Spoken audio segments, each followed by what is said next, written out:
কথা বলবো, বিএনপি, জামাত, এনসিপি, কাদের কার্যক্রম আপনার ভালো লাগতেছে?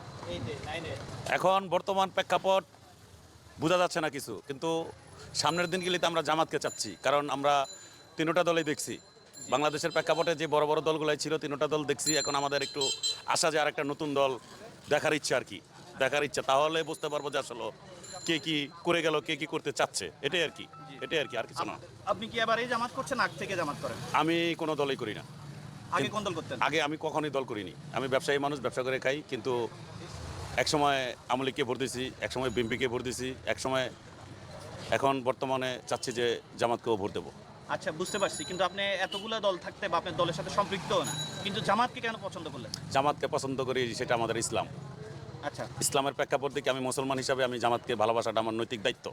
সেই কারণে আমি মুসলমান হিসাবে আমি জামাতকে ভালোবাসি আর ভালোবেসে যাব। আচ্ছা, এটাই আপনার কাজ। পরিবারের বাকিরাও কি জামাত করে? সব everything, all family. All family জামাত? All family। আচ্ছা, ঠিক আছে, ধন্যবাদ আপনার মতামত দেওয়ার জন্য।